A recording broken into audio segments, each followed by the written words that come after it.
INGC vai passar a fazer salvamento de vítimas de acidentes aéreos.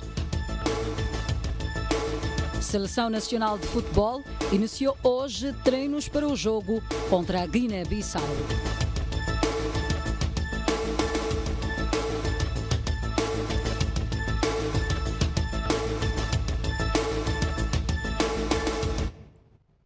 Boa noite. Iniciou hoje em Beijing o Fórum de Cooperação China-África, que reúne vários empresários e líderes africanos, incluindo o chefe de Estado, Filipe Nyusi. O presidente chinês Xi Jinping anunciou uma oferta de 60 bilhões de dólares para investimentos em África. Empresários e líderes africanos, incluindo o presidente da República, Filipe Nyusi, juntaram-se esta segunda-feira com líderes chineses no Fórum da Cooperação China-África em Beijing. O continente africano e a segunda maior economia do mundo procuraram criar oportunidades de negócio cujo benefício seja mútuo. O presidente chinês, Xi Jinping, propôs 60 bilhões de dólares para investimentos em África, tendo deixado bem claro que o fundo deve ser aplicado em projetos lucrativos e não em interesses particulares e fúteis. Xi Jinping aproveitou a ocasião para perdoar dívidas de vários países africanos em desenvolvimento, como gesto para rebater críticas ocidentais de que China pretende endividar cada vez mais a África. O presidente em exercício da União Africana, Paul Kagame, enalteceu a participação positiva da China no crescimento da economia africana e mencionou o interesse da África em integrar a iniciativa Nova Rota da Seda, um projeto de infraestruturas internacional lançado pela China. À margem da cimeira, o chefe de Estado, Filipe Nyusi, revelou os grandes benefícios que o país tem obtido na relação com a China. A título de exemplo, no período de 2013 ao primeiro semestre de 2018, foram aprovados 148 projetos correspondentes a um valor de cerca de 751 milhões de dólares americanos de investimento direto chinês, susceptíveis de criar mais de 20 mil postos de trabalho para os nossos concidadãos moçambicanos. Fora destas vantagens, o presidente da República apresentou oportunidades que se podem obter investindo em Moçambique. Como se pode constatar, a existência de um grande potencial energético aliado à localização geoestratégica do nosso país coloca-nos numa posição privilegiada em relação aos outros países da África Austral, no que concerne à produção de energia, cuja procura situa-se em 40% acima das atuais necessidades. Recentemente, decidimos relançar o desafio de implementação de um projeto estruturante e prioritário, nomeadamente o projeto de construção da Central Hidroelétrica de Mpandankua e da linha de transporte de energia elétrica Tete-Maputo, colocando os 12 empreendimentos sob liderança das empresas nacionais Eletricidade de Moçambique e Hidroelétrica de Caorabassa, que poderão buscar recursos necessários e estabelecer parcerias estratégicas que se julguem indispensáveis. O evento que reúne não só líderes africanos, mas também cerca de 90 empresários da África, dos quais 34 são moçambicanos, tem a duração de 2 dias. O setor privado está entusiasmado com as recentes decisões do Comitê de Política Monetária do Banco de Moçambique, que baixou a taxa de juro de referência para 15%. Para o presidente do Pelouro da Política Financeira da CTA, o cenário macroeconômico do país é saudável. O Comitê de Política Monetária do Banco de Moçambique anunciou semana passada a redução das taxas de juros, com destaque para a de referência, que baixou em 150 pontos base para 15%, e de facilidade permanente de cedência de 19% para 18%. A decisão agrada ao setor privado. Bom, para já são boas, porque, como vocês têm estado a notar, as principais taxas diretórias têm caído, as reservas obrigatórias em meticais mantiveram-se. Então, do ponto de vista das perspectivas de crescimento económico e da recuperação das empresas, as indicações são obviamente positivas. Para Luís Magasso, as medidas do Banco Central vão galvanizar o ambiente do negócio no país. Contudo, na sua percepção, o esforço do Banco de Moçambique poderia ter sido ainda melhor. Não são o que nós gostaríamos, até porque, se olharmos bem para as estatísticas, nós sabemos quais são os setores que estão a crescer e aqueles que têm mais dificuldades, não é? Então, nem toda a economia está a funcionar com a mesma velocidade. E sobre a emissão de bilhetes de tesouro, o presidente do Pelouro da Política Financeira da CTA mostrou preocupação com o cenário, pois o setor privado fica com poucas manobras para obter o financiamento nos bancos comerciais nacionais. A emissão dos bilhetes de tesouro tornam o financiamento às empresas menos atrativo. Os bancos vão preferir sempre financiar o Estado e também tornam a pressão sobre as taxas de juros mais altas. Luís Magasso falava à imprensa esta segunda-feira, a quando de um briefing com o Banco de Moçambique, com vista a analisar as recentes decisões do Comitê de Política Monetária. O Conselho de Administração do Mozabanco efetuou no passado dia 24 de agosto do corrente ano uma oferta para a aquisição da totalidade do capital social do Banco Terra. Em uma nota de imprensa a que a STV teve acesso, os acionistas do Mozabanco apontam uma posterior fusão entre as duas instituições financeiras e aguardam a resposta do Banco Terra. É um fato. O Conselho de Administração do Mozabanco está mesmo interessado em adquirir a totalidade das ações do Banco Terra. A oferta foi feita no passado mês de agosto em valores não revelados. O Conselho de Administração do Mozabanco S.A.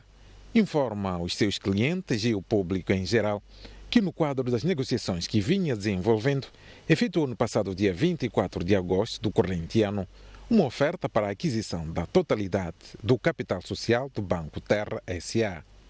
A referida transação insere-se no âmbito de uma operação estruturada que inclui, para além da referida aquisição da totalidade do capital do Banco Terra, a posterior fusão entre o Mozabanco S.A. e o Banco Terra.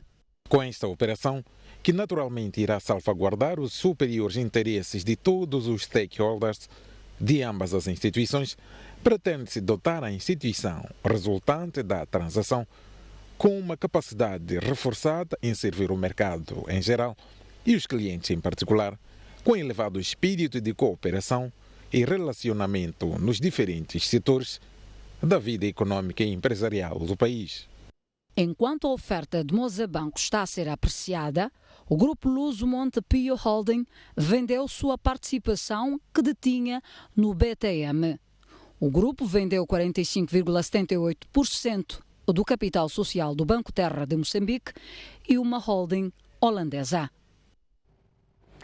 A empresa Matadouro da Manhissa, na província de Maputo, precisa de pelo menos 6 milhões de dólares para sair do buraco financeiro em que se encontra. Matama opera a 20% da sua capacidade. Mergulhado em dívidas com a banca, Matama, a gigante empresa de abate e processamento de carne bovina na Manhissa, está a mobilizar um financiamento de pelo menos 6 milhões de dólares para se erguer das cinzas e a perspectiva é conseguir esse valor até o próximo ano. Estamos quase a finalizar alguns acordos com alguns investidores e julgamos que antes do final do ano isso será finalizado e teremos a Matama próximo ano vai funcionar. Para o efeito, este matadouro terá primeiro que saldar a sua dívida com a banca comercial no valor de mais de 14 milhões de meticais. Em exclusivo à STV, o presidente do Conselho de Administração da empresa Matadouro da Manhissa avançou que este dossiê, entre outros assuntos paralelos, estão bem encaminhados. É real. Agora, os problemas que fomos tendo desde o que terminamos uma parte dos investimentos até aqui, mas estão a ser corrigidos, estamos a encontrar forma de sair.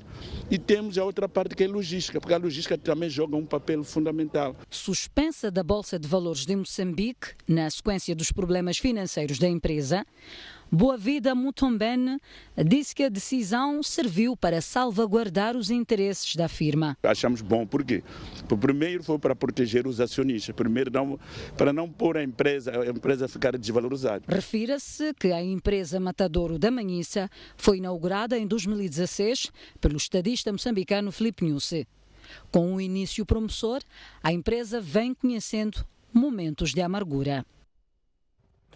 Empresários filipinos que procuram oportunidades de investimento em Moçambique visitaram na tarde de hoje o Grupo Soico. Estes gostaram dos projetos do grupo e dizem haver muito espaço para firmar parcerias.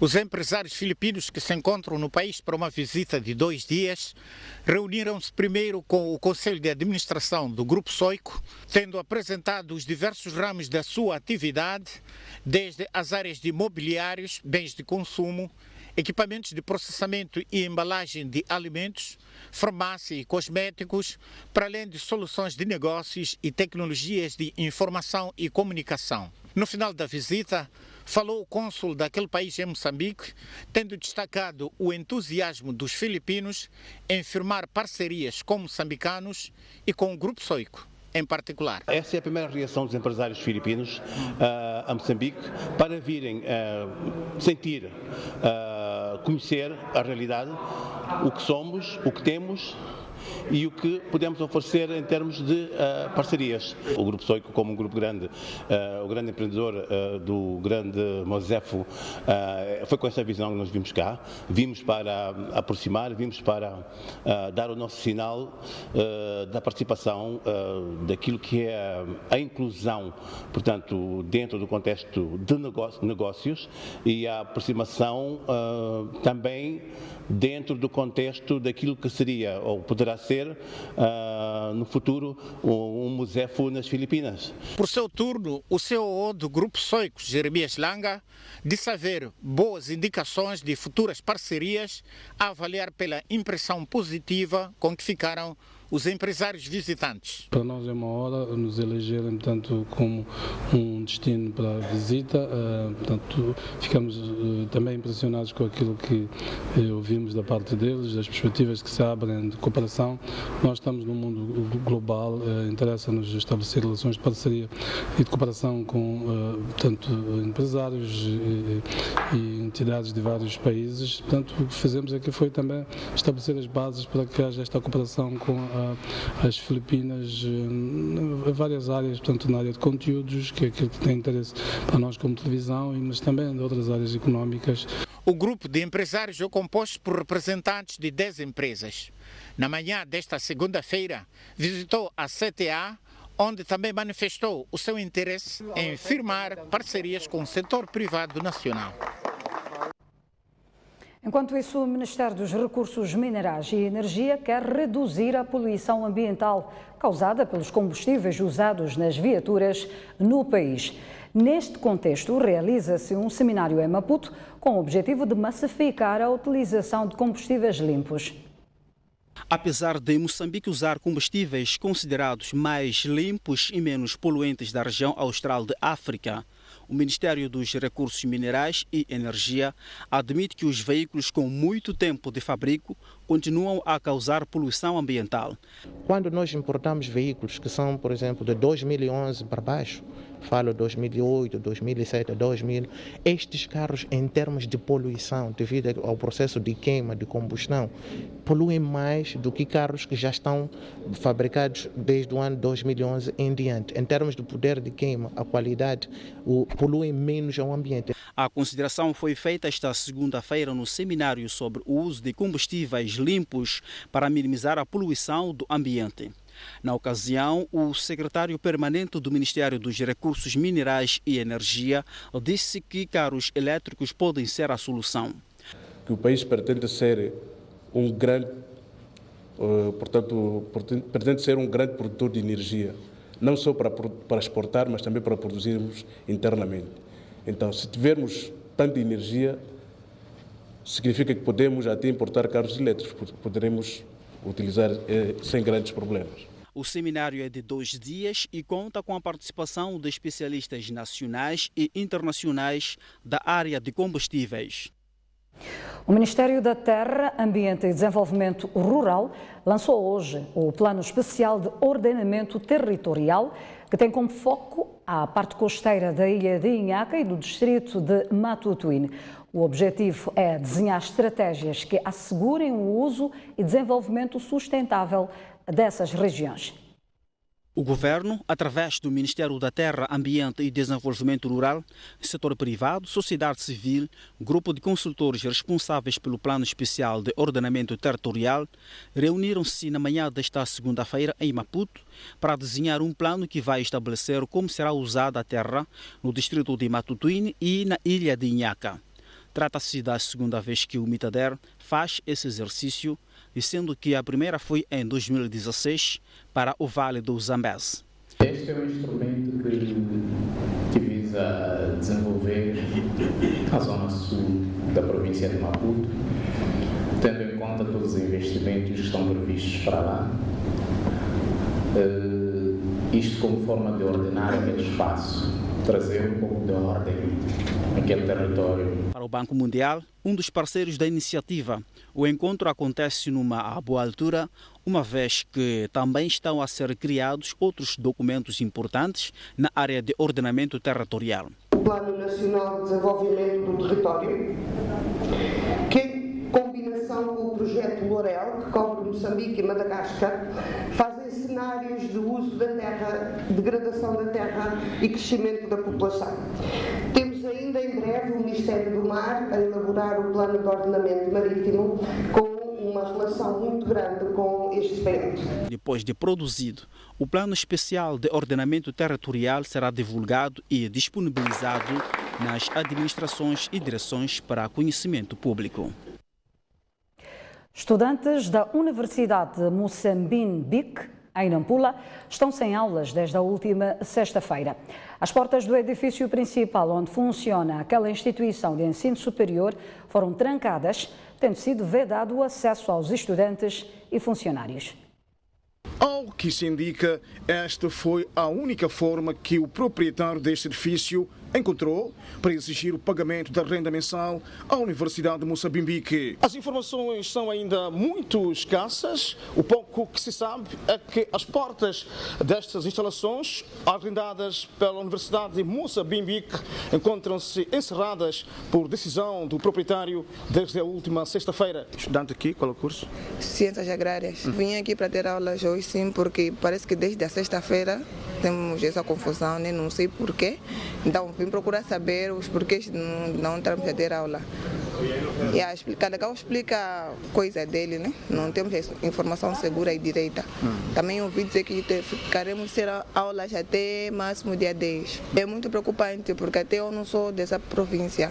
Vim de outra província para poder me formar, mas assim parece que está complicado. Está um bocadinho complicado. Até princípios desta tarde tentamos, mas sem sucesso, ouvir a Direção Provincial de Ciência, Tecnologia, Ensino Superior e Técnico Profissional sobre o assunto. Entretanto, a direção da Universidade de Moçambique esclarece que o litígio familiar entre os herdeiros do imóvel é a razão principal que levou o tribunal a decidir trancar as portas da universidade. A dado passo, existe uma outra suposta proprietária, que é a dona Olinda Gani, que exibiu uma sentença da primeira instância, do Tribunal da Primeira Instância, a dizer que as instalações lhe pertenciam. E daí que a universidade tinha que passar a pagar as rendas à Olinda Gani. Mas só que esta sentença mesmo, proferida na primeira instância a favor da Olinda Gani, foi recorrida pela Al-Sud, então nosso cliente. Só que, infelizmente, o Tribunal da Segunda Instância manteve a posição inicial do Tribunal da Primeira Instância. Isto é, a posição manteve a favor da Olinda Ghani. E daí que nós passamos a pagar as rendas à Olinda Ghani. Martinho Nhamale assegura que a Universidade de Moçambique não deve nenhum mês de renda. Nhamale diz que a sua instituição está confiante que ganhará a causa num contraditório marcado para o dia 5 do corrente mês. Estamos confiantes que a decisão, a Universidade tomou a decisão certa, que é pagar a Olinda Ghani em função da decisão do Tribunal da Segunda Instância. A Universidade de Moçambique funciona nestas instalações desde o ano de 2000. Atualmente conta com 3 faculdades. O Instituto Nacional de Gestão de Calamidades vai passar a realizar operações de resgate e salvamento das vítimas de acidentes aéreos. Para o efeito, foi assinado hoje em Maputo um memorando de entendimento entre o INGC e o Instituto Nacional de Aviação Civil. O memorando de entendimento assinado entre as duas partes preconiza igualmente a partilha de informações e meios tecnológicos que irão permitir um resgate rápido das vítimas, aproveitando-se a capacidade já instalada pelo INGC. De fato, é um memorando de protocolo que aparece a tempo, porque numa visão ampla de intervirmos em todos os desastres, faltava esta componente de aviação civil. E acabamos de assinar este memorando com a autoridade competente da Aeronáutica Civil, portanto, o Instituto de Aviação Civil de Moçambique. Portanto, teremos a capacidade de podermos intervir conjuntamente em casos de acidentes aéreos, na busca, na leitura das caixas automáticas e mesmo na remoção dos corpos dos acidentes aéreos.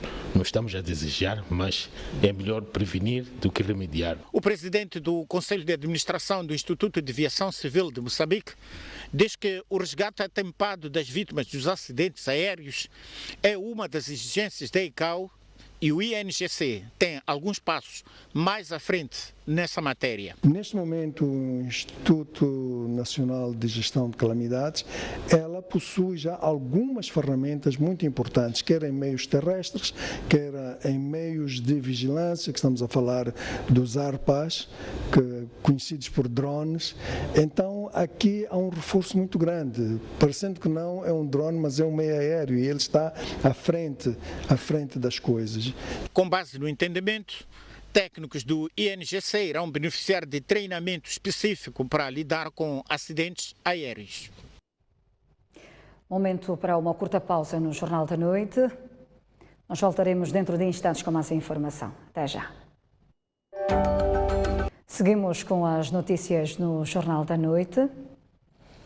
O secretário-geral da Frelimo, Roque Silva, defendeu esta segunda-feira que é chegada a hora do partido vencer Quilimane nas eleições de 10 de outubro. Roque Silva entrou na cidade de Quilimane na tarde desta segunda-feira e de outros municípios da Zambésia. Marchou com seus membros a partir do Jardim dos Namorados até ao Comitê da Cidade, onde dialogou com membros do partido. Não há outro resultado que nos interessa que não seja a vitória aqui em Quilimane. É possível ou não é? A população daqui de Quilimane merece ser dirigida por pessoas que estão firmes numa única coisa. É verdade ou não é? A população de Quilimane não merece ser dirigida por pessoas tipo aquela mulher que hoje casa aqui, amanhã casa ali, depois amanhã casa lá. O secretário-geral da Frelimo instou aos membros do partido a trabalharem na base. Não é tempo de andar a se deixar enganados por aqueles que só falam e não fazem. É melhor apostarem naqueles que só fazem e não falam. E esse é a Frelimo. Camaradas, esta marcha enorme, esta moldura humana enorme, não vai significar nada se nós não formos votar no dia 10 de outubro. Para isso nossos jovens entendam que este país está sendo liderado por um grande homem que só se pode comparar com Deus ou com Alá. Esse homem se chama Filipe Jacinto Inhosso. Roque Silva elogiou na ocasião ao partido na Zambésia pela forma como decorreu a eleição de cabeças de listas do partido nas 6 autarquias.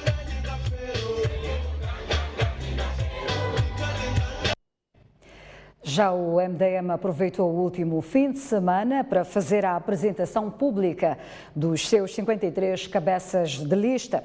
Na cerimónia que decorreu na cidade da Beira, este partido voltou a aproveitar a ocasião para afirmar que não está preocupado com as disserções de parte dos seus membros que vêm a acontecer nos últimos meses.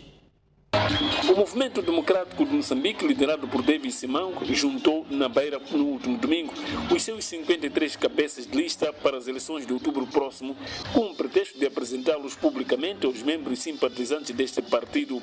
Na cerimónia que decorreu no bairro da Manga, o MDM, depois de apresentar um a um os seus cabeças de lista, garantiu que não se sente abalado com as deserções de alguns membros sênior registrados nos últimos tempos e que está confiante na vitória. Em nome do partido, quero agradecer a cada um de vocês pelo desafio que tem pela frente.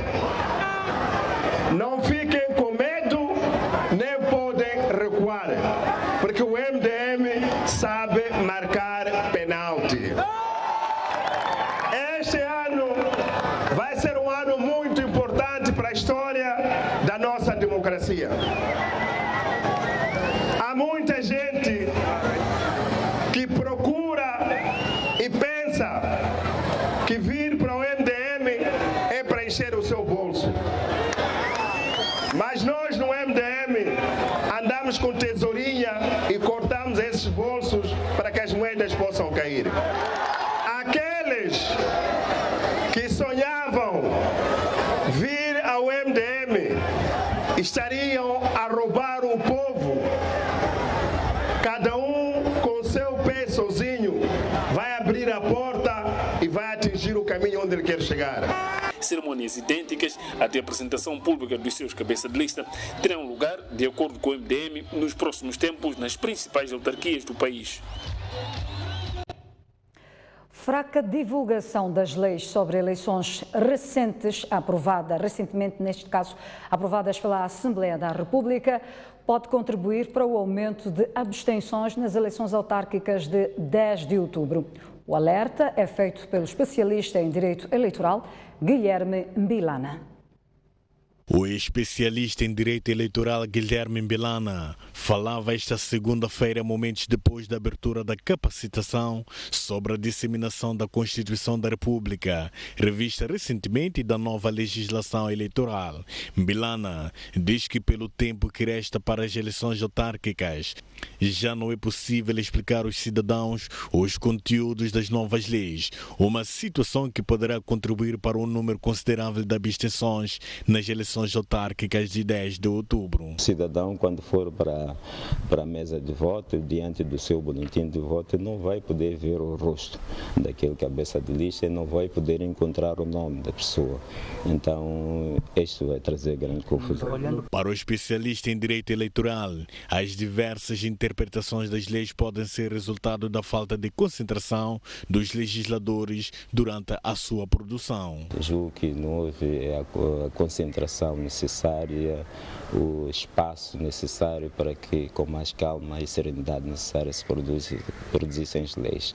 Com o objetivo de contribuir para um melhor conhecimento da lei que estabelece o quadro jurídico para a implantação das autarquias locais e a lei para a eleição dos titulares dos órgãos das autarquias locais, deputados da Assembleia da República, representantes dos partidos políticos e sociedade civil estão a beneficiar a partir desta segunda-feira de uma capacitação. Nós acreditamos que a sociedade civil, os cidadãos no geral, precisam ter informação sobre isso para se engajarem mais nos processos eleitorais. O evento de 2 dias é organizado pelo Observatório dos Direitos Humanos e de Legalidade e o programa Votar Moçambique.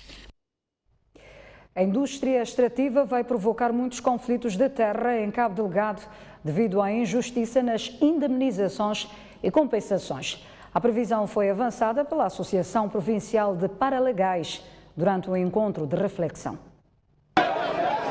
Os conflitos de terra que já estão a provocar violência em muitas comunidades da província de Cabo Delgado poderão aumentar nos próximos anos devido à indústria extrativa.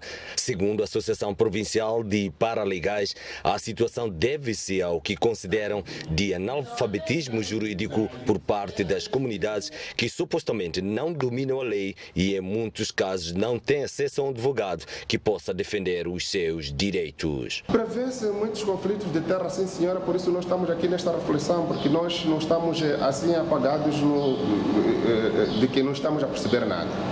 Está-se a perceber, só estamos preocupados. Entretanto, para evitar mais conflitos de terra e garantir o respeito pelos direitos da população afetada pela indústria extrativa, a sociedade civil está a capacitar alguns membros das comunidades com vista a reativar a ação dos paralegais em Cabo Delgado. Em qualquer megaprojeto que se fala-se de Balão, surgem conflitos. Fala-se de Palma, surgem conflitos. Fala-se de Montepuez, na Manhambira, surgem conflitos. Por que não podemos evitar dialogando? É esta figura que pode apoiar na solução de alguns conflitos ou no encaminhamento para a compreensão desses conflitos. Paralegais são elementos das comunidades que são treinados em matérias de leis e mecanismos jurídicos para defender a população que tem dificuldades de acesso à justiça. Morrer é um princípio divino. O que é mal é sofrer uma injustiça quando você está em vida. Olhamos agora as notícias internacionais, onde 6 pessoas morreram ontem na Somália num ataque efetuado por Al-Shabaab. O grupo extremista usou um carro-bomba para cometer o ato terrorista. O ataque suicida na Somália já foi reivindicado pelo grupo islamita Al-Shabaab. O carro-bomba foi lançado este domingo de manhã contra um edifício do escritório municipal na capital Mogadishu, mas também atingiu uma mesquita e algumas casas. Segundo as autoridades, entre as vítimas mortais há guardas que faziam segurança do edifício. Há também 8 feridos. A Somália está mergulhada na violência e tem sofrido múltiplos ataques terroristas desde 1991. O grupo Al-Shabaab luta para destruir um governo apoiado pelo Ocidente e protegido pelas forças da paz da União Africana. Palestinianos protestam contra os Estados Unidos que decidiram cortar ajuda à Agência de Refugiados da Palestina. Entretanto, o primeiro-ministro de Israel apoia a decisão do presidente norte-americano Donald Trump. Os palestinianos reagiram com fúria à decisão dos Estados Unidos de cortar fundos à Agência das Nações Unidas para os refugiados palestinianos no Médio Oriente. Os manifestantes refugiados a viver na Jordânia há décadas dizem que a medida afeta milhares de pessoas, incluindo crianças. A agência presta assistência a cerca de 5 milhões de refugiados nos territórios palestinianos ocupados por Israel, na Jordânia, Líbano e Síria. Só em 2016, os Estados Unidos financiaram a Agência dos Refugiados Palestinianos com mais de 300 milhões de euros, mas a administração Trump diz agora que são necessárias reformas. No final de agosto, Washington anunciou o cancelamento de mais de 172 milhões de euros de ajuda aos palestinianos na Cisjordânia e na faixa de Gaza. A Jordânia criticou a decisão dos Estados Unidos, mas o primeiro-ministro israelita apoiou a medida. A Agência da ONU para os Refugiados Palestinianos diz que vai procurar outros parceiros e caminhos para cobrir o saldo negativo gerado pelo fim da ajuda dos Estados Unidos. Mais uma pausa no Jornal da Noite. Mas antes, a previsão do estado de tempo para as principais cidades do nosso país. Começamos mesmo pela Zona Sul, onde Maputo poderá registrar uma temperatura máxima de 29 graus e uma mínima de 19. Xai-Xai poderá registrar uma temperatura máxima de 30 graus e uma mínima de 20. Inhambane com 29 graus de máxima e 22 de mínima. Para a Zona Centro do país, Beira poderá registrar uma temperatura máxima de 32 graus e uma mínima de 20. Para Chimoio espera-se uma temperatura máxima de 33 graus e uma mínima de 16. Tete poderá registrar uma temperatura máxima de 35 graus e uma mínima de 22. Climane com 33 graus de máxima, 20 de mínima. Para a zona norte do país, concretamente na cidade de Nampula, espera-se uma temperatura máxima de 31 graus e uma mínima de 19. Pemba, 29 graus de máxima, 20 de mínima. Lixinga poderá registrar uma temperatura máxima de 26 graus e uma mínima de 12. Eu aguardo por si. Até já. Previsão do tempo é-lhe oferecida pela Índico Seguros. O desporto a marcar presença no último bloco do Jornal da Noite. A Seleção Nacional de Futebol iniciou esta segunda-feira os trabalhos de preparação, tendo em vista o jogo diante da Guiné-Bissau próximo sábado, inserido na segunda jornada do Grupo K de qualificação para o CAN 2019. Matola, quartel-general dos Mambas para a Operação Guiné-Bissau, sábado, no Estádio Nacional do Zimpeto. Uma viagem tranquila de 40 minutos do ponto de concentração e alojamento para o palco do jogo era um dos passos para o arranque de um ciclo preparatório que se espera venha culminar com uma vitória. Com algumas ausências já confirmadas, principalmente de jogadores que atuam fora de portas, 15 atletas subiram ao relevado do Zimpeto para a recuperação física, única agenda para a equipe técnica para esta segunda-feira. Afinal, os jogadores estiveram em atividades no final de semana em diferentes campeonatos. Dos que atuam no estrangeiro, apenas 3 estiveram no relevado, nomeadamente Domingues, Reinildo e Edmilson, este último que saiu do aeroporto direto para o Estádio Nacional do Zimpeto. Dos guarda-redes chamados por Abel Xavier, apenas Guerrugo esteve presente, faltando Vítor e Lionel, que só se juntam ao grupo na noite desta segunda-feira, tal como os restantes jogadores ausentes. Na conferência de imprensa, 2 canarinhos representaram o grupo. Estou aqui na seleção, tenho que dar tudo. Encontrei um grupo formado já forte. Eu penso que o grupo está moralizado. Senti confiança, acima de tudo. É um orgulho poder representar a seleção de Moçambique. Aliás, Nené, que já esteve nos Mambas no torneio da COSAFA, assume as dificuldades que terá para ser chamado ao 11 inicial, mas promete muita luta no meio-campo dos Mambas. E a vitória também. Estou aqui, já tenho que acreditar mais, estou a trabalhar. Eu penso que vou fazer o possível para jogar no meu campo da seleção de Moçambique. Por seu turno, Cláudio, que cumpre sua primeira época no futebol moçambicano, diz não ter sido surpresa a sua chamada ao conjunto nacional, tendo em conta que tem trabalhado para merecer um lugar nos eleitos de Abel Xavier. Se eu estou aqui, obviamente que eu tenho que pensar sempre que aquela posição eu tenho que agarrar, né? Tenho que fazer uma melhor. E é isso que eu vou fazer durante a semana, né? Os Mambas voltam a treinar novamente no Estádio Nacional do Zimpeto esta terça-feira, às 16 horas, com a integração de todos os 27 chamados para a Operação Guiné-Bissau. O Ferroviário de Maputo coloca como meta a qualificação para a fase final da Taça dos Clubes Campeões Africanos de Basquetebol em séniores masculinos durante as eliminatórias da Zona 6, que terão lugar em outubro em Harare, no Zimbábue. Neste momento, o próprio Ferroviário da Beira a assumir o fim do jogo. Depois de conquistar a Liga Moçambicana de Basquetebol Moçal, ao vencer na final o seu homónimo da Beira por 3-0 no play-off em bordo de 5 jogos, o Ferroviário Maputo já pensa na qualificação à fase final da Taça de Clubes Campeões Africanos da modalidade. Os campeões nacionais, que voltam a trabalhar dentro de 2 semanas, após um repouso de 20 dias, pretendem melhorar a prestação do ano passado, quando caíram aos pés do Libolo e Interclube de Angola e o Ferroviário da Beira, equipas que se qualificaram à fase final, que teve lugar em Radez, da Tunísia. Nosso primeiro objetivo é tentar ultrapassar, melhorar aquilo que foi a prestação passada. Portanto, ir para a fase seguinte.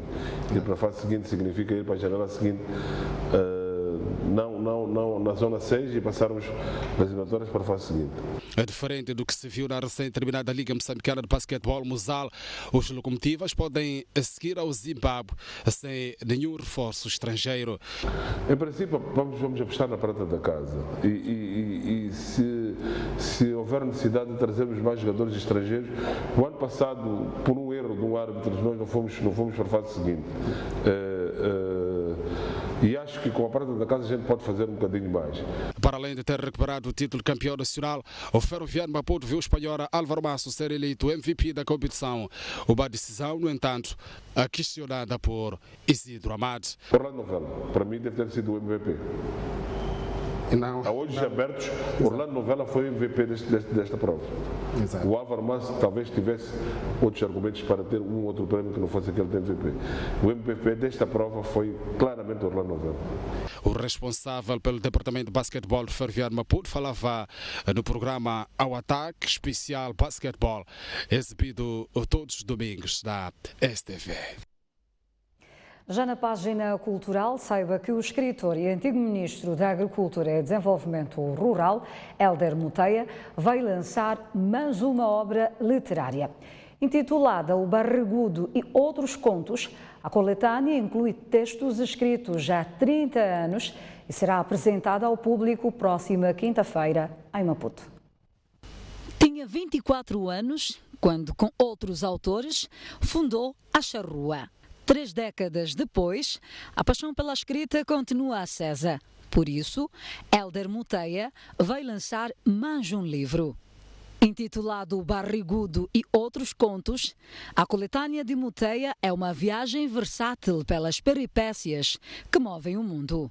Esta coletânea de contos oferece uma visão diferente do mundo e diferente na sua diversidade. Como se pretendesse atingir diferentes leitores com este livro, Hélder Muteia fez com que cada conto neste livro tem a sua personalidade, tem a sua mensagem e tem a sua sugestão emotiva. E porque eu procuro em cada texto sugerir uma emoção ou várias emoções que terminam com uma emoção maior.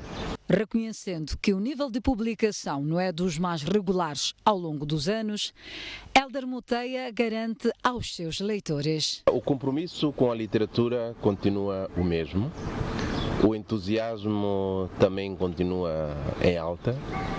O que tem falhado um pouco é a atividade de publicação.